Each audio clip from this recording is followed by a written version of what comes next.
नमस्कार. श्री स्वामी समर्थ. स्वामींच्या कृपेने आपला दिवस आनंदात जाऊ हीच मी स्वामींच्या चरणी प्रार्थना करते आणि आजच्या नवीन व्हिडिओला सुरुवात करूया. यंदा 6 एप्रिल वार शनिवार आणि या दिवशी आलेली आहे रामनवमी.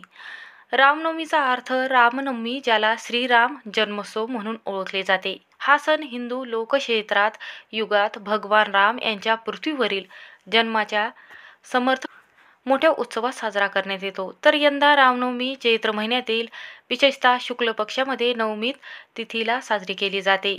र म्हणजे विश्व आणि मा म्हणजे स्वामी. आपण सर्वजण जाणतो की एकच निर्माता आहे, जो सर्व शक्तिमान, सर्वज्ञ आणि सर्वव्यापी आणि सर्व प्राण्यांच्या हृदयात बसलेला आहे.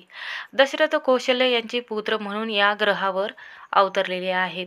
ऋषीमुनी, वेद आणि पुराणाच्या मते जेव्हा जेव्हा धार्मिकता कमी होते आणि लोक देवकार्य करत नाहीत किंवा देवाची पूजा करत नाहीत, तेव्हा विष्णू दृष्टांना पराभूत करण्यासाठी आणि आपल्या भक्तांचे रक्षण करण्यासाठी पार्थिव रूप अवतार धारण करत असतात. यंदा 6 एप्रिल या दिवशी रामनवमी साजरी करायची आहे, कारण चैत्र महिन्याच्या शुक्ल पक्षातील नवमी तिथी यंदा 6 एप्रिलला येत आहे, ज्या दिवशी रामनवमी आपल्याला साजरी करायची आहे. रामनवमी जी तिथी आहे ही चैत्र शुक्ल नवमीला 5 एप्रिल रोजी शनिवारी संध्याकाळी 7:27 प्रारंभ होणार आहे. तर चैत्र शुक्ल नवमी 6 एप्रिल रविवारी संध्याकाळी 7:22 या तिथीची समाप्ती होणार आहे. म्हणून या दिवशी आपल्या मुलांचं रक्षण करण्यासाठी व त्याचबरोबर मुलांच्या शिक्षणामध्ये प्रगती होण्यासाठी, अभ्यासात मन लागण्यासाठी आणि त्याला कोणतेही नकारात्मकता असेल किंवा नजर लागलेली असेल बाहेरची किंवा अभ्यासामध्ये कमजोर असेल तर त्याच्या प्रत्येक क्षेत्रामध्ये त्याला भरभरून यश मिळावं, सरकारी नोकरी लागावी आणि शांत स्वभावाचे होण्यासाठी आपल्याला हा प्रभावी उपाय करायचा आहे. तर पहा, असं म्हटलं जाते की लंकेतील एक शक्तिशाली राक्षसी राजा रावणाचा जन्म 10 डोक्यासह झाला होता आणि त्यांना भगवान ब्रह्माला प्रसन्न करण्यासाठी बहुतेक रूप धारण करण्याची आणि त्याचे डोके परत मिळवण्याची सक्ती दिली होती. जेव्हा ब्रह्मासह स्वर्गीय देवता रावणाचा हल्ला सहन करू शकले नाही, तेव्हा ते रक्षण करण्याकरिता भगवान विष्णूला भेटले आणि त्यांनी रावणाचा नाश करण्यासाठी राजा दशरथचा मुलगा म्हणून जन्म घेण्याचे वचन दिले. म्हणून या दिवशी श्रीरामाची पूजा कशी करावी, तारीख कोणती आहे व या दिवशी काय करावे आणि काय करू नये, आईने आपल्या मुलांसाठी अत्यंत प्रभावी असा एक उपाय करायचा आहे, ज्यामुळे मुलांच्या शिक्षणात भरभरून यश मिळेल, चिडचिड करणार नाही. जर तापट स्वभावाची मुले असेल तर शांत होतील, अभ्यासात मन लागेल, त्यांना सरकारी नोकरी देखील लागेल. त्यासाठी उपाय कसा करायचा आहे, कोणत्या वेळेत करायचा आहे, चला तर जाणून घेऊया. व्हिडिओमध्ये नवीन असाल तर नक्की सबस्क्राईब करा. कमेंटमध्ये श्री स्वामी समर्थ लिहायला विसरू नका. तर पहा, भगवान राम हे एक आदर्श पुरुषाचे प्रतीक म्हणून पूजले जाणारे राम आहेत.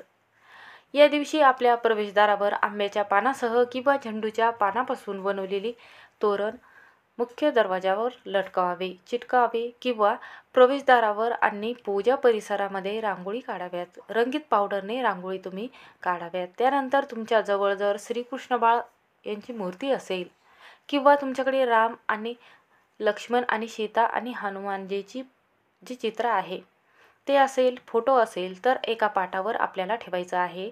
मूर्तीजवळ फळे, फुले, मिठाई ठेवायची आहे. त्यानंतर अगरबत्ती, धूप लावायचा आहे. तर तुपाचा दिवा आपल्याला लावून घ्यायचा आहे आणि त्यानंतर आपल्याला एक रोली असेल तर रोली देखील आपल्याला लावायची आहे. यासारखी साहित्य पूजेमध्ये आपल्याला ठेवायचे आहे. गंगाजल असेल तर गंगाजल आपल्याला शिंपडायचं आहे घरामध्ये.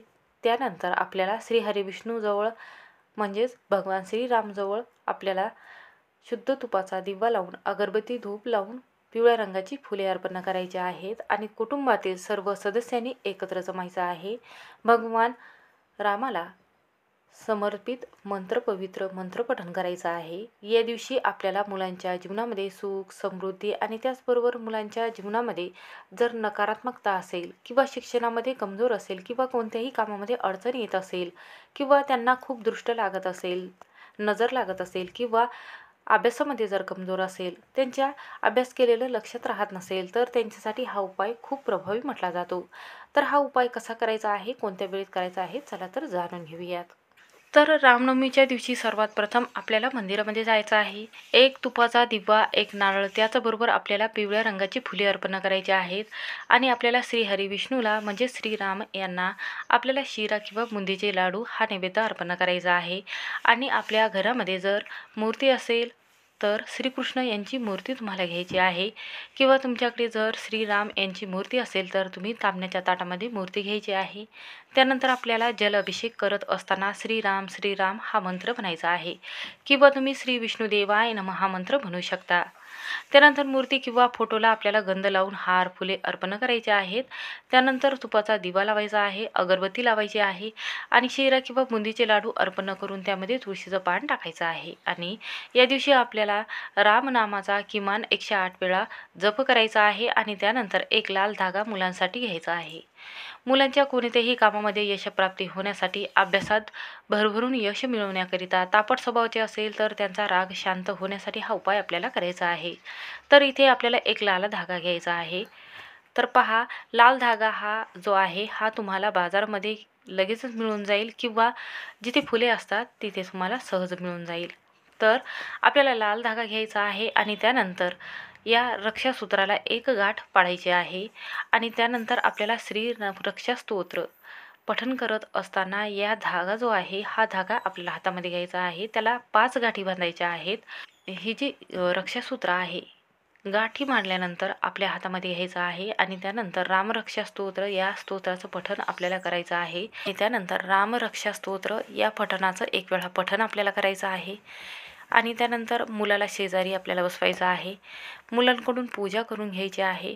जेव्हा तुम्ही स्तोत्राचं पठण करत असाल त्यावेळेस मुलाला शेजारी बसवायचं आहे किंवा मुलगा बाहेरगावी शिकण्याकरिता गेलेला असेल तरीही चालेल. तरीही तुम्हाला स्वतः एकटे बसून केले तरीही चालेल.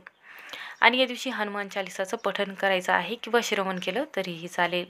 आणि हे जे लाल धागा आहे हे हातामध्ये तुम्हाला मुलांच्या बांधायचा आहे.